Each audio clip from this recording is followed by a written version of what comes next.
बिस्मिल्लाहिर्रहमानिर्रहीम। अस्सलाम वालेकुम पाकिस्तान।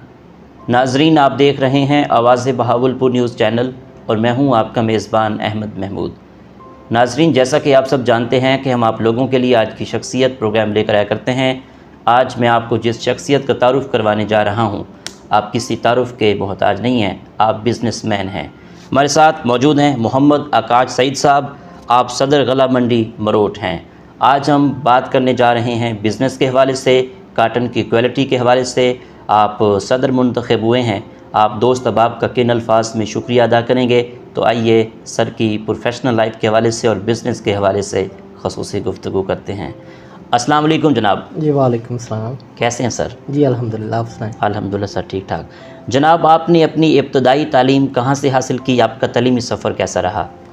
मैंने सबसे पहले तो मैट्रिक इधर से किया, मरोड़ से ही। ठीक सर। उसके बाद FSc moon system of education Bahawalpur से की। अच्छा, माशाल्लाह। उसके बाद मैंने इंजीनियरिंग के लिए चाइना चला गया। बैचलर ऑफ इंजीनियरिंग मैंने चाइना से की। माशाल्लाह। तो वालिद साहब की डेथ के बाद, क्योंकि मेरे वालिद साहब 1984 से ये गला मंडी में कारोबार कर रहे थे। अच्छा। 2017 में उनकी वफ़ात के बाद मैं फिर गला मंडी में इनके कारोबार संभाला मैंने आके। अच्छा, बिज़नेस का शौक़ आपको नहीं था, वालिद साहब के बाद फिर आपने सोचा कि बिज़नेस का आगाज़ किया जाए? नहीं, हमारी फैमिली का शुरू से तल्लक बिज़नेस फैमिली से ही है। अच्छा अच्छा। तो मैंने इंजीनियरिंग कंप्लीट करने के बाद चाइनीज़ कंपनी में ज्वाइन की थी एज अ चीफ़ इंजीनियर।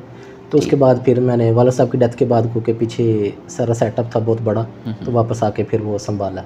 माशाल्लाह, ठीक है। मरोट में बिज़नेस को किस तरह देख रहे हैं? ये देखें, एक ज़रिया इलाका है मरोट।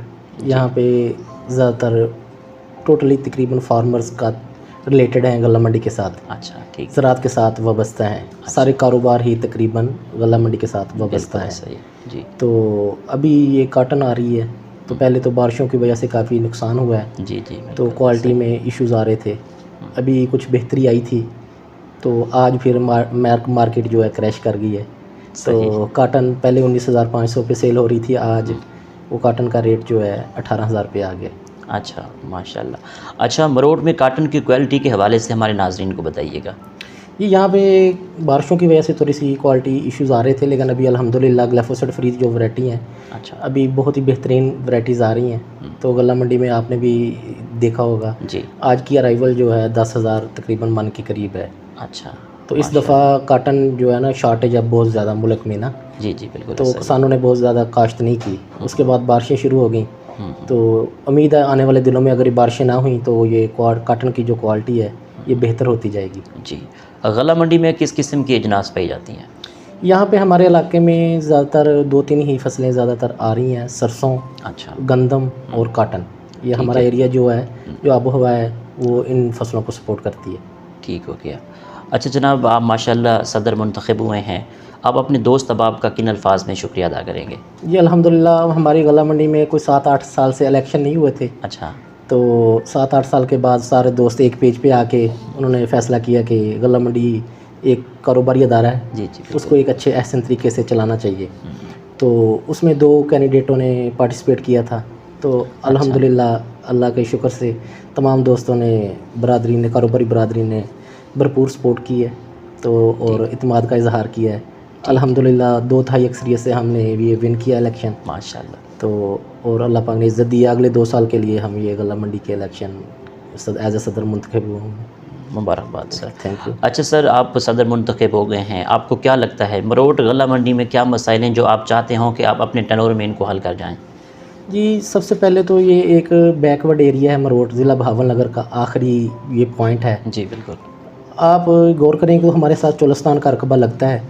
तो यहाँ पे सबसे ज़्यादा गंदम जो हमारे डिवीज़न में पूरे पाकिस्तान में होती है वो मरोट होती है जी। और काटन भी ये हॉट स्पॉट है, मरोट जो एरिया है ना, गला मंडी मरोट का। अच्छा। यहाँ पे सबसे ज़्यादा तो हमें एक तो फायर ब्रिगेड की बहुत अशद ज़रूरत है। जी ऐसा ही है। क्योंकि गला मंडी में जो काटन आती है 10-11 हज़ार मन, बाज़ दफ़ा कोई मिसहैप हो जाए तो हमें 1122 यहाँ पे नहीं है मरोट में, तो फोटाबाज में अवेलेबल है। तो वहाँ से यानी कि मरोट का फासला ही 50 किलोमीटर है। जी ठीक। तो सबसे पहले मेरी तो आला अहकाम से गुजारिश है कि 1122 या इस तरह का कोई मनसूबा हमें दिया जाए ताकि नुकसान से बचा जाए।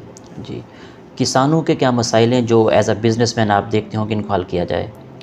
किसान अभी तो देखें, पिछले साल गवर्नमेंट ने ऐलान करने के बावजूद किसानों से गंदम नहीं खरीदी। अभी गंदम यानी कि ना जी, मेरे ख्याल में पिछले साल की निस्बत, जैसे काटन बहुत कम काश्त हुई है, गंदम भी इस साल 50% काश्त होगी पिछले साल की निस्बत, जिससे मुल्क में बहुत ज़्यादा बहरान आएगा गंदम का। अच्छा। मुझे लग रहा है कि गंदम 5-6 हज़ार पे जा सकती है, क्योंकि गंदम किसान काश्त करना ही नहीं चाह रहे। गवर्नमेंट ने अपने यानी कि ऐलान करने के बावजूद 3900 रेट पे भी स्पोर्ट प्राइस पे गंदम नहीं खरीदी किसानों से, जिसकी वजह से किसानों को बहुत ज़्यादा लॉस हुआ है, जिस वजह से वो गंदम अभी काश्त भी नहीं करना चाह रहे। ज़्यादातर वो रुझान सरसों की तरफ लेके जा रहे हैं, हम सरसों काश्त करेंगे, गंदम काश्त नहीं करेंगे। अच्छा। ये आला हकाम को सोचना चाहिए, सपोर्ट करना चाहिए किसानों को, क्योंकि हम एक ज़रई मुल्क हैं। बिल्कुल ऐसा हमारा तमाम तर तबका जो है वो ज़राअत के साथ जुड़ा हुआ है किसी ना किसी तरीके से। ऐसा ही है। ज़राअत अगर तरक्की करेगी तो मुल्क तरक्की करेगा। ऐसा ही है। तो अभी तो ये गवर्नमेंट ऑफ पंजाब और फ़ौज के तावन से एक प्रोजेक्ट भी हमारे इलाके में ग्रीन पाकिस्तान के नाम से अच्छा। लॉन्च किया है फ़ौज ने। ठीक सर। एक बहुत अच्छा प्रोजेक्ट है, ग्रीन मॉल का एक प्रोजेक्ट उन्होंने लॉन्च किया, जहाँ से किसानों को ये देंगे स्पोर्ट्स प्राइस पे, कंट्रोल रेट पे खादें देंगे, बीज देंगे, अच्छा। और पेस्टिसाइड सारे एक ही छत तले वो देना चाह रहे हैं। जी। अच्छा, दूसरे इलाकों की निस्बत आपके इलाके मरोड़ गाला मंडी में रेट्स के हवाले से हमें बताइएगा।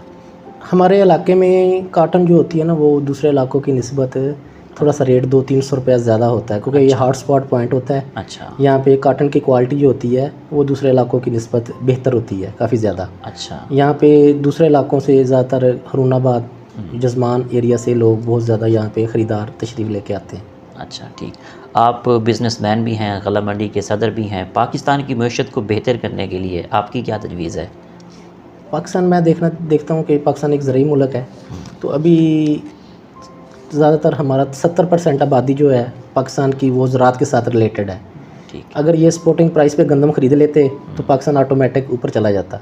हाँ। इन्होंने जो यूक्रेन से गंदम ख़रीदी है वो उस क्वालिटी की भी नहीं है जो हमारे किसान यानी कि पैदा कर रहे हैं। ऐसा ही है। तो अगर यूक्रेन से ये गंदम ना ख़रीदते, 35 लाख टन या 40 लाख टन जितनी भी ख़रीदी है, तो वो प्राइस जो थे वो महंगी भी पड़ती है हमारे मुल्क में आके। तो अगर वो पाकिस्तान के किसानों को दिए जाते पैसे, इनसे ख़रीदी जाती, तो किसानों को बहुत ज़्यादा रिलीफ मिलता, इससे पाकिस्तानी मईशत और बेहतर होती। अभी जो प्रोजेक्ट है ग्रीन पाकिस्तान का, इसमें भी यही है कि किसानों को सपोर्ट कर रहे हैं ना, एग्रीकल्चर के ज़रिए मुल्क को ऊपर लेके जाना चाह रहे हैं। जी जी। हम अपने किसानों को रिलीफ देंगे तो ही हमें हमारा मुल्क और मईशत ऊपर जाएगी। बिल्कुल ऐसा ही है। जनाब, आपकी नज़र में कामयाबी क्या है? कामयाबी को किस तरह देखते हैं? कामयाबी देखो ना, ये मैं तो सोचता हूँ कि अल्लाह ताला की राह में खर्च करना चाहिए। कामयाब इंसान तो वही है ना जो आखिरत जिसकी कामयाब है। देखिए, हमें अपने दुनियावी काम भी करने चाहिए, उसके साथ साथ आखिरत के लिए भी कुछ करना चाहिए। आखिरत के लिए भी कोई अपनी मंजिल तो कब्र, हर किसी ने एक दिन जाना है। हमारे अबाविदात थे, उन्होंने क्या कमाया, सब कुछ पीछे ही छोड़ के चले गए हैं। तो मैं तो यही समझता हूँ कि आखिरत के लिए इंसान को कुछ करना चाहिए। ये तो एक दुनियावी सफ़र है, यहाँ पे इसके साथ ये भी करना चाहिए, तिजारत करनी चाहिए। तिजारत हमारे हज़रत मोहम्मद सल्लल्लाहु अलैहि वसल्लम ने भी की है, सहाबा कराम ने भी की है। तिजारत में मुनाफा बख्श भी है, तो तिजारत के साथ साथ हमें आखिरत के लिए भी सोचना चाहिए, आखिरत की तैयारी भी करनी चाहिए। आपको टूरिज़म का कितना शौक़ है? पाकिस्तान के कौन कौन से शहर अच्छे लगते हैं? आपका पसंदीदा शहर कौन सा है? ये टूरिज़म का तो बहुत शौक़ है, लेकिन अभी ज़िम्मेदारियों की वजह से तो अभी टाइम बहुत कम मिलता है। अच्छा। तो अभी काटन का सीज़न भी स्टार्ट हो रहा है, तो ज़िम्मेदारियाँ काफ़ी बढ़ गई हैं। इससे पहले तो थाईलैंड का विज़िट भी किया है मैंने। अच्छा। सिंगापुर और इधर यानी कि मरी नरान का गान सारे इलाके घूमे हैं। तो अभी इंशाल्लाह उम्रे का सोच रहा हूँ, इंशाल्लाह 1-1.5 महीने तक उम्रे के सफ़र पे अल्लाह पाक। ठीक। आपने बहुत सारी कंट्रीज़ को विज़िट किया है, उनके कल्चर को, पाकिस्तान के कल्चर को किस तरह देख रहे हैं? क्या फ़र्क लगा आपको? मैं चाइना में भी रहा हूँ, सिंगापुर भी गया हूँ, थाईलैंड भी गया हूँ, मलेशिया भी गया हूँ। अच्छा। तो क्योंकि हमारा मुल्क एक इस्लाम के नाम पे बना है, तो यहाँ पे कल्चर इस्लामिक कल्चर है, मज़हबी कल्चर है, फैमिली कल्चर है। वहाँ पे एक यूरोपी कल्चर है। तो उस लिहाज से ये इस्लामिक कल्चर जो है बेहतर भी है, क्योंकि हमारी ज़िंदगियों में शादीशुदा जो है निज़ाम, जो फैमिली कंबाइंड सिस्टम चल रहा है, ये एक बेहतर निज़ाम भी है इस्लाम की रूह से अगर देखा जाए। तो इसमें बरकत भी है अल्लाह ताला की तरफ से। सही। आपको खानों में क्या क्या पसंद है? आपकी पसंदीदा डिश कौन सी है? जी, खानों में तो सब कुछ ही ज़्यादा पसंद है, मैं कुकिंग भी खुद करता हूँ। ठीक है। तो बहुत शौक़ है कुकिंग का भी। दोस्तों व बाप जब भी इकट्ठे होते हैं तो कुकिंग खुद ही मैं करता हूँ। तो सबसे ज़्यादा रोश पसंद है, या पख्तूनख्वा की डिश है पठानों की, अच्छा, रोश। जी जी, तो रोश सबसे ज़्यादा पसंद है। ठीक। आखिर में सुनने वालों को, देखने वालों को, बिजनेसमैनों को, एज सदर गला मंडी मरोड़, आपका क्या मैसेज है? मैं तो सब दोस्तों को यही मशवरा दूंगा कि सब दोस्त पाकिस्तान की मईशत में अपना किरदार अदा करें। जी, तो पाकिस्तान की मईशत ऊपर जाएगी तो हमारा जो लिविंग स्टाइल है ये भी बेहतर होगा। तो जितना भी हो सकता है सब दोस्त मईशत को ऊपर ले जाने के लिए अपना किरदार अदा करें। बहुत शुक्रिया sir, nice talking to you. शुक्रिया, जज़ाकल्लाह। Thank you. जी, तो नाजरीन, आपने आज की शख्सियत प्रोग्राम सुना। एक नए प्रोग्राम में मुलाकात होगी। तब तक अल्लाह हाफिज़, अल्लाह निगहबान, पाकिस्तान जिंदाबाद।